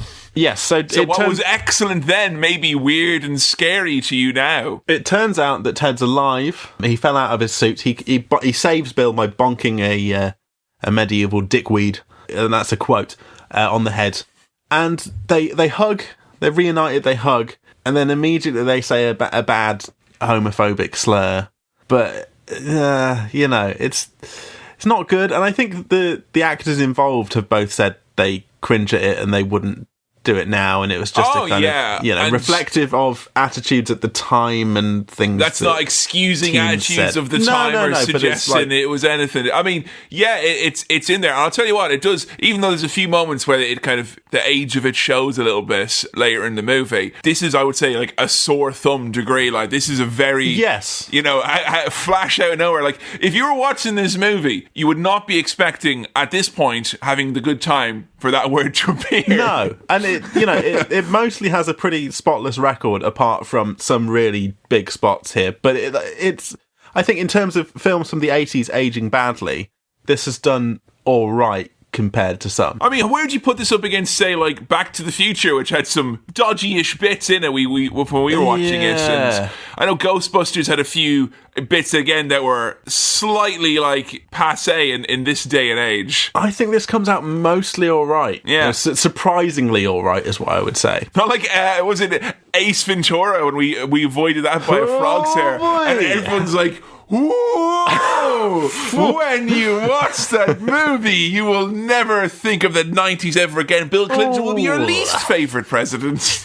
Now, the two lads, they meet the princesses and they ask them to prom, which is quite sweet. Yeah, even though they're back in 15th century England, they're like,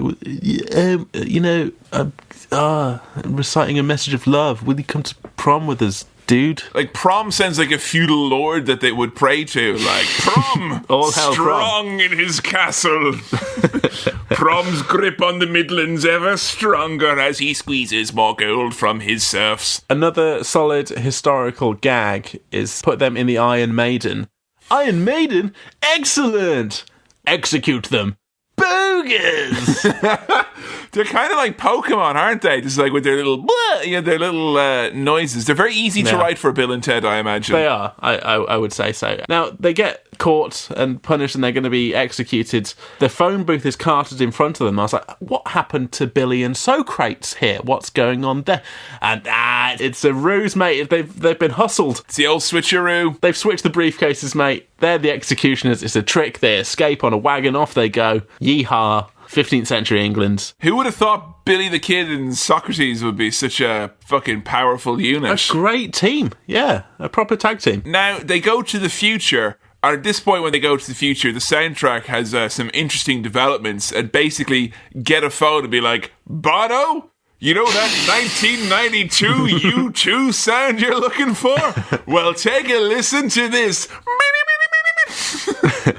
It's soulful, is what I'm saying. Yes, they managed to escape. The thing gets bonked, doesn't it? The antenna on the time machine, it gets eagle-eyed there, Sam. Yeah, you're eagle-eyed. Yeah. The people in George Carlin Future Zone, they're all strumming air guitars together, and they all wear sunglasses, and they all say "excellent," and they're excellent partying on and stuff. And Bill and Ted come to this world and interact with them, and they say, be excellent to each other and party on, dude. And they're having an impact on the culture then. I'm confused by this future it seems when they arrived that they were already the deities. It wasn't like the case that worshipped. They arrived and them doing that made that so. Wasn't what made it into... Yeah. No, it was literally the music of Wild Stallions, you see, because you see holographic images of Bill and Ted in massive coats. Yes, showing really that big coats. I don't know why they're such big coats. Well, that's what a big star they were, Sam, Yeah. I mean, you and I only could muster a parka at best, and that's because we're mega stars. But, you stars of that magnitude, you should see Paul McCartney's coat. It keeps the wife and kids in it. It's a 2 up, 2 down. Now, Kevin, while all this has been going on, Deacon has only gone and taken Napoleon out for ice cream. In a weird place. Yes. I don't like this place. Ziggy Piggies. Ziggy Piggy. Now, this is one of the things, we've talked this before about, when you're going to a place, usually a student union type of a place, where you want to go or to a college bar and you want to get a big breakfast, and it's like, oh, can I have the massive fucking gut breakfast, please? Yeah. Can I was a big fan of those. The Love Handles Supreme, or can I have the I sweat when I eat special, please? And they always have some sort of a horrible, guilt-ripping name on them. There was one in Lincoln, I can't remember where the place was or what it was called. But there was you could get but the name of it was just bucket of pig piss. It was such a gross name for this thing. And then the description is have at it, you fucking pig. Get your sack of bits, you fucking animal. Eat it down, you. We didn't bother giving you cutlery, but what I like here is that he eats the big ice cream. And he manages to eat the whole thing, the big special pig ice cream. And then they go in and go, wow, he had the whole ice cream. And they give him a special badge. And then they go, you must be a pig. And then they go, oink, oink, oink. And they run away. Now, I know Napoleon doesn't speak English, but I'm pretty sure oink, oink, oink translates. Yes, he will still be insulted by that. And then the man versus food credits roll, of course. And that's the end of the episode. It really felt like he was proper endurance challenge eating a lot of ice cream. I was really hoping to see Napoleon do the rare, never seen white sick. That is the rarest sick of them all, friends. If you've seen the rare blue eyes white sick in its native habitat, it's something else. The time machine is malfunctioning. It's all going wrong. It's going wrong, but they're still picking up figures of note, including, but not limited to, Froods. Petty Falloos and Dudes. Froods. Petty Falloos and Dudes. Sigmund Frood. Petty Falloo and Dudes. Oh, God. Well, you remember Froobs, right? I remember Froobs, Petty Falloo and Tubes. Petty Falloo and Tubes. Yeah, no. Froobs, Petty Falloo and Froobs. I get the reference, but Sigmund Frood, Petty Falloo and Dudes. What's better than this? Petty Falloo and Dudes. Whoa. We got Beef Oven. Yeah. Joan of Arc. Noah's wife. Grungus Kong. Yep. He's and the Nightmare Before Christmas himself, Abraham Lincoln. Yes, and this booth is getting pretty darn full. Yeah, I was even when there was 2 extra in there with them, I'm like, this is enough. They're just kind of waving their arms in the air, almost like they just don't care, Sam. And they're doing this through the realms of time, and I feel that would be bad for the skin. I think so, but I think that kind of party vibe from Bill and Ted has carried on. They just love waving around. Even if you're in the unimaginable vortex of time, you can still have a fun time with Bill and Ted. That's how strong their excellence is. Dude. So the antenna is broken, though, which means that they get sidetracked. Meanwhile, Napoleon is cheating at bowling, just like he bloody cheated at war. Hey, and he's cheating at bowling, messes up. He does some proper French swearing, which I love. Med. He's very, very upset. I got so into this just because I thought about the actor and just the fact that he's in this movie and he has to really, really put across Napoleon, the historical figure, and everything you know about him in this kids movie, really, and not do it so much that it's like too scary. Like the guy who does this does such a fucking good job. Like they be able to make people laugh without using just verbiage or jokes or anything like that. And even though he speaks French, you know what he's saying and you know how he's coming across. I thought this guy stole the goddamn show. He did. I spent a lot of time looking at that act and kind of thinking about him because he really puts his all into that role. Do you think he's like a full-time Napoleon impersonator because it wouldn't be like a regular old actor, you'd think, right? It's a very specific role. It could be. I don't know. Or, because I don't know what he was doing, was it Jules Holland? Well, we got the old Duolingo, Jules. I don't see him play any boogie woogie piano during any part of this, so that's how you know it's Jules. Work for your hootenanny, Jules. Work for it. So the lads are crudely trying to fix the antenna. They've got I think like pudding cartons and bits, but they're just wrapping all sorts of sellotape and stuff. That comes in a metal can, though. Yeah, please. I mentioned Petit Flou earlier, and that would be in a kind of a crinkly old thing. I want my goo in a solid can like that. You want Froob's Petit Flou in like a canteen, like a solid thing. I want Franz. I want Petit Flou in cans. Franz. That's what I want. No, not flans. Get those out of here. I will not eat them. Franz, please, Franz.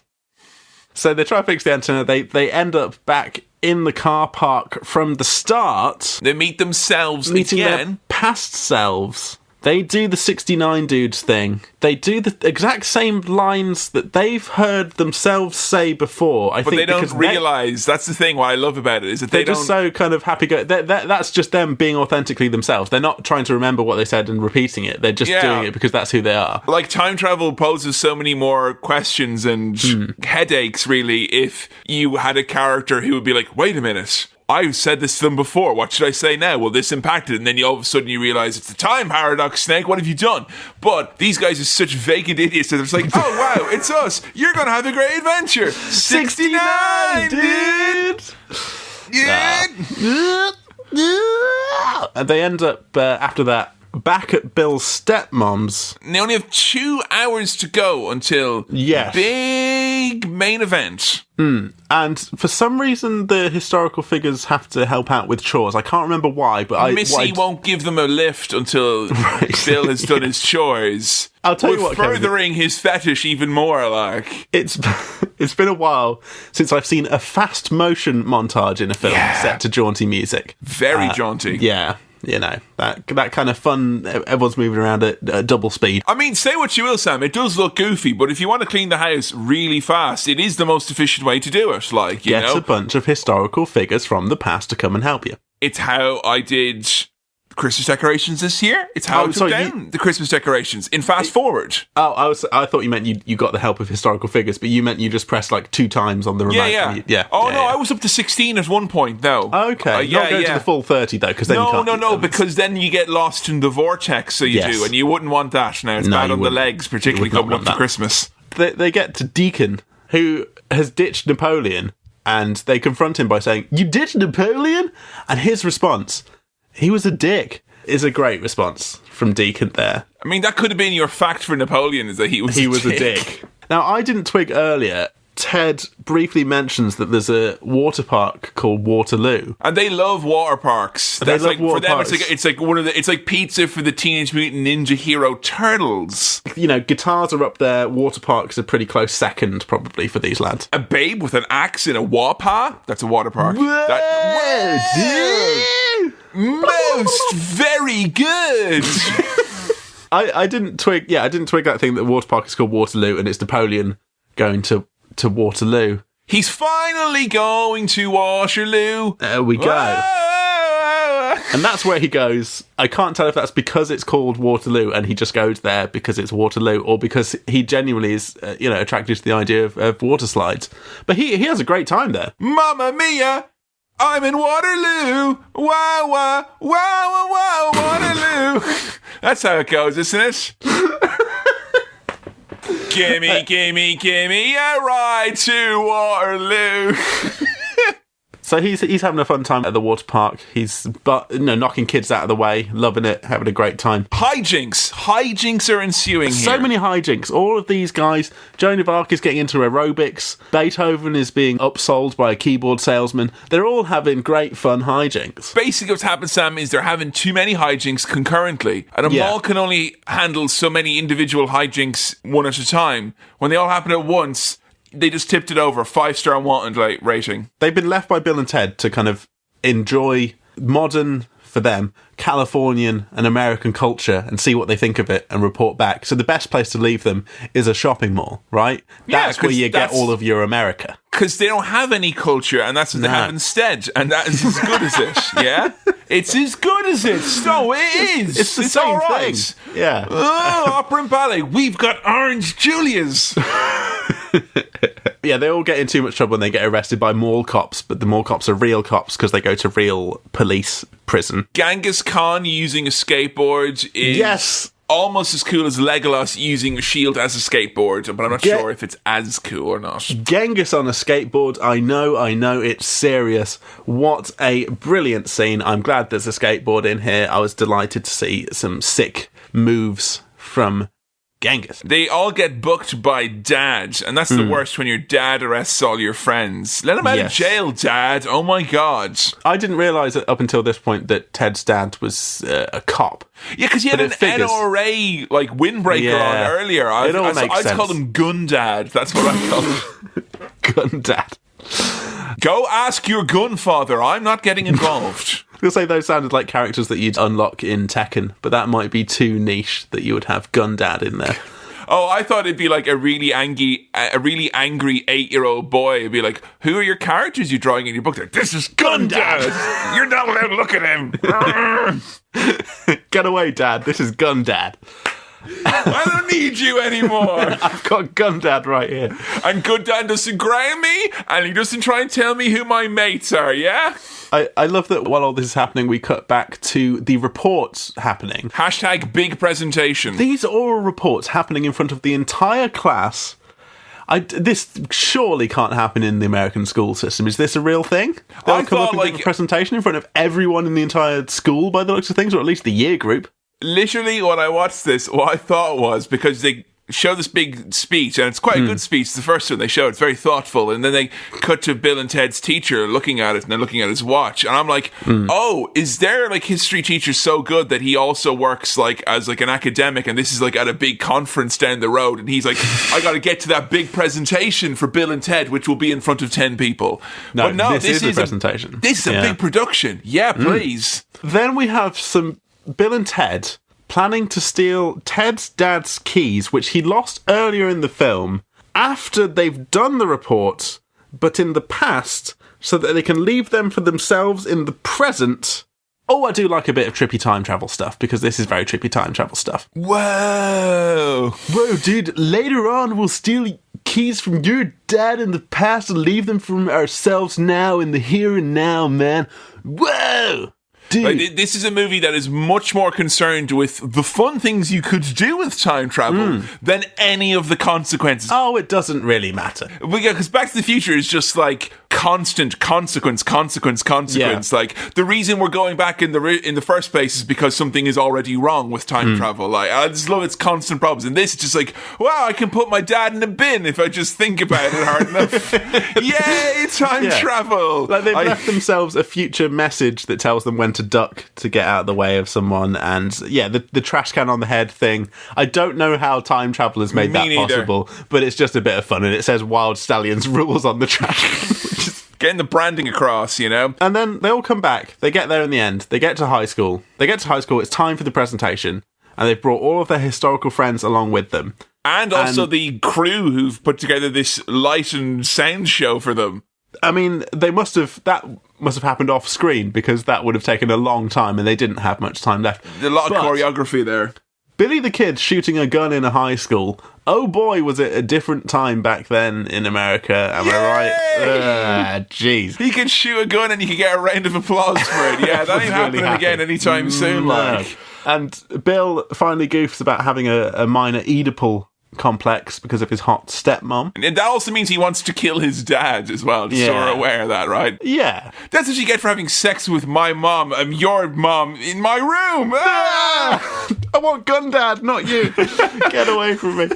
I love that Ted saying that Genghis Khan totally ravaged China, and also Oshman's sporting goods earlier in the day, which is just and everyone's like, thing. woo! And I love this as well because earlier in the movie, the teacher said, like, you know, your presentation, you're going to have to pull out something special, like implying that I don't want just a regular report from you. You're going to have to do some sort of an interactive element. Like, and I think unwittingly, by bringing all these here, the figures to do the work for them, they have, in the eyes, I guess, of the students and the teachers, they have like gotten all of these really authentic performers to come and actually do this big song and dance number. I was going to say, what do the people watching this think is happening? I think they think it's the best damn show. Yeah.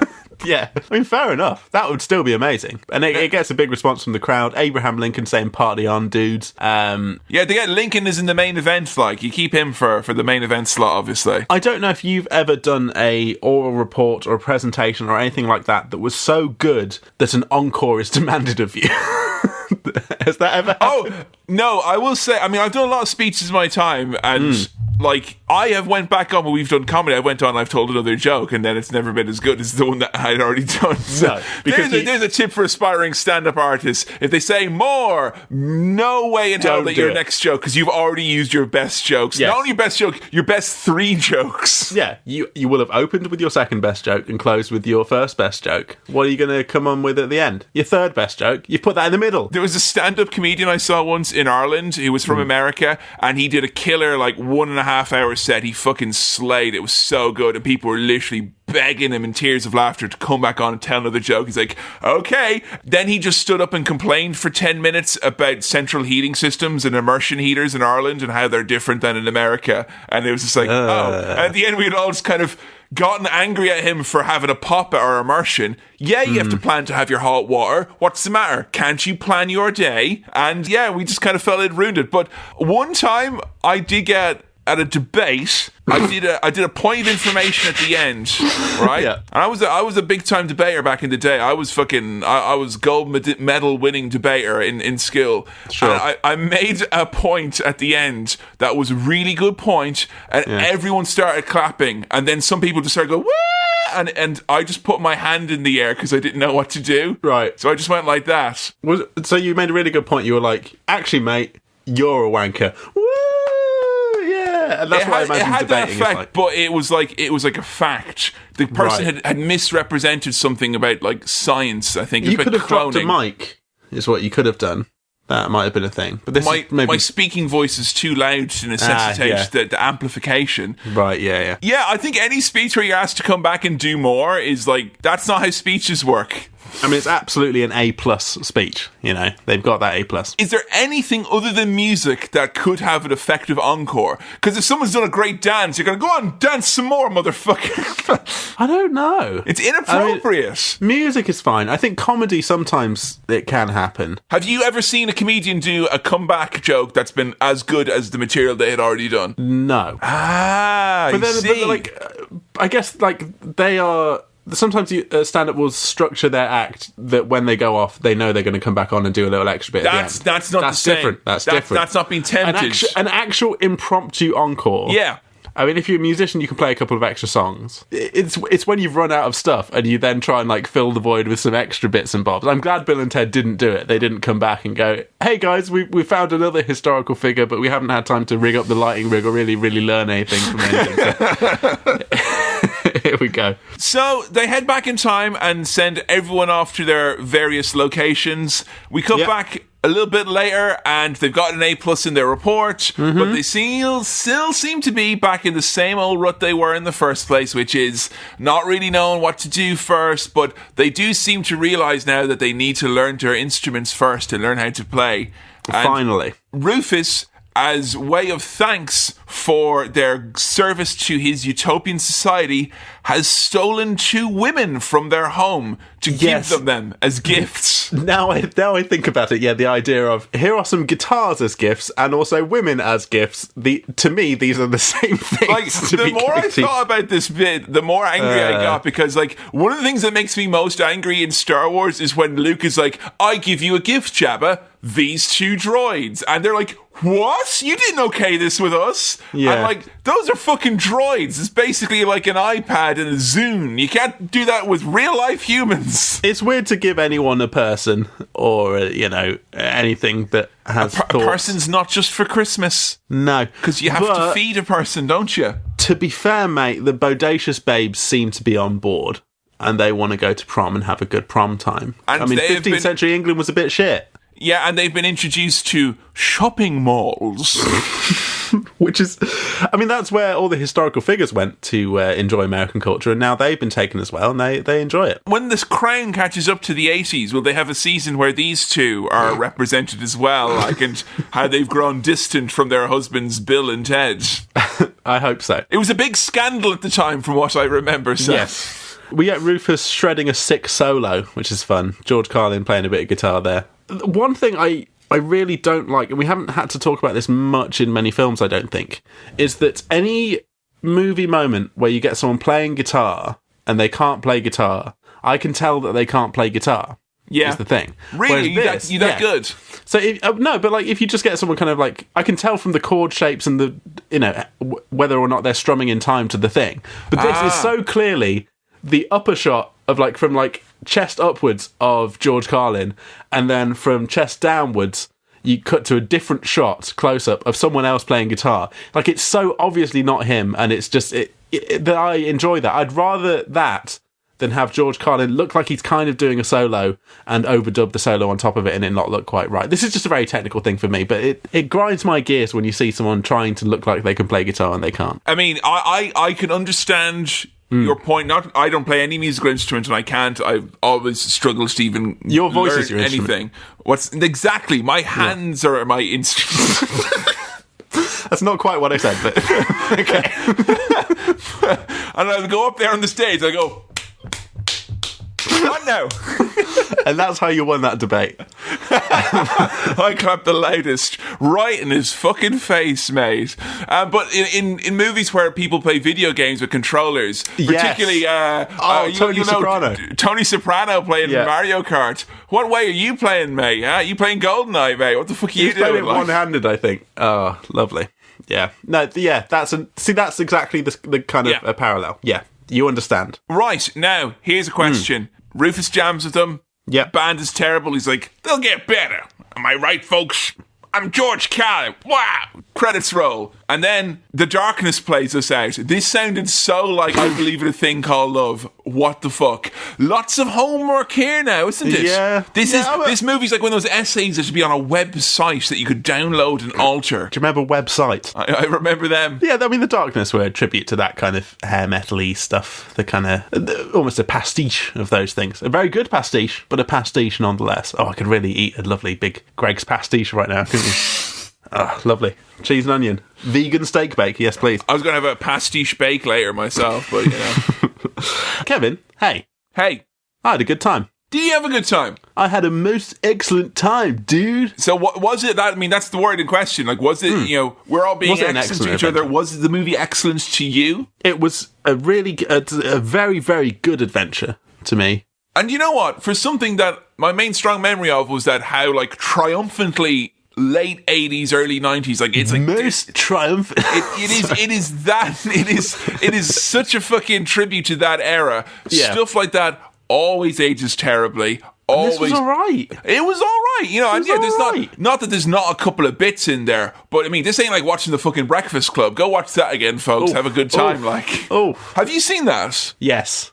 Oh, no. Yes, I have. Molly Ringwald, she was literally like, did an interview the other day, and she's like, I watched it with my daughter, who's like 15 a couple of weeks ago, and like, I'm so embarrassed now. Yeah. She just like pelted me with all these questions. I'm like, it was the 80s, I don't know. Don't you forget about this film, or maybe you should, because it was good at the time, and I know you have lots of memories wrapped up in it. Don't start. This has not aged that badly. It was a fun romp. I really enjoy that kind of California slacker vibe. Whoa, dude! Yeah! I think I'm going to have fun saying, like, that was most totally unequivocally good, dude. That kind of stuff. It does make me watch this and really hope that Bill and Ted's daughters will be like that in the new movie. Like, I'm very excited for that potential. Oh, is that the plot? I mean, they have daughters. That's all I know. They're grown-up dads now. That's all I know about it. Now, the sequel, I always fondly remember it as being better as a kid. It's a little bit darker, but, you know, more invested. The new Bill and Ted is going to be the third Bill and Ted. Yes. There is an intermediate sequel. There is a bogus journey following this excellent adventure. And I would ask you with all movies that have viable sequels. Viable is the word here, folks. No Jaws here. You have to go to Patreon for stuff like that. If you're after unviable sequels, we got you covered there. We got over at Patreon. But would you want to see the sequel to this? Like, how jazzed would you be? I would be pretty jazzed, because this was fun. This is a really great way to start the new year swirling. Yeah, right? Yeah. Fun movie. This ticked a lot of boxes. It had sci-fi, it had comedy, it had family warmth. Doesn't take itself too seriously. Obviously, it's a silly, funny comedy, but it has some warmth. I think if I had any issue with it, the thing I thought while watching it was that the pacing is a bit strange. Yeah, no, they're back. They're back and forth a lot. They spend like 2 minutes in every location. Yeah, it's like they get into a few quick. They have like 3 instances of getting into big scrapes with the historical figures, and then they go back and forth, and then they kind of pick up some more historical figures, and it just felt a little bit. Like, I don't know, it's slightly uneven, but it was still fun the whole way through. During that second act, a bit I legitimately thought I thought you could take all the bits of them traveling and meeting all the figures, you could take each of those and snip them into 2 to 3 minute chunks and play that as a short before another movie. Like, that's... Yeah. Because they're all big budget, and that's something that's really cool about all the historical scenes. It was all very, very big budget. Like, particularly in Austria, anytime they had the armies and stuff, they had like huge amounts of extras. They really did a good job at like making this look legit, and it was like, I don't know, I think this, like, for 90 minutes, that's a breakneck speed to do as much as they did in this movie. So I guess that's kind of why it's as snappy as it is. It was very snappy. I enjoyed Keanu as kind of a lovable, dorky, slacker, puppy boy. Does this add another dimension or layer to your relationship to Keanu Reeves? To my understanding of Keanu. So I've got a newfound appreciation for Keanu and his range, man. Whereas these days, Keanu would probably just be like, most sad. And Alex Winter too, as Bill. He was very good, wasn't he? Yeah. A revelation to me personally. I know nothing of the man, but that was a good performance. Let's find out what the fuck happened to him after Bill and Ted 2, like. Yeah. All right. But yeah, no, good time had by me. Really enjoyed it. I don't have that much negative to say about this. This is a fun romp. Wow, this is out of all the 80s kind of feel-good comedies that people remember back the most. Yeah. And there's been a lot of these we've had to go through. This one has seemingly come up trumps the most, it feels. Probably because these boys play guitar and ride skateboards that I'm a bit more kind of on board with it, perhaps. Do you want to see a sequel where Bill and Ted travel to the future and you show them skate and they're like, whoa, most complicated.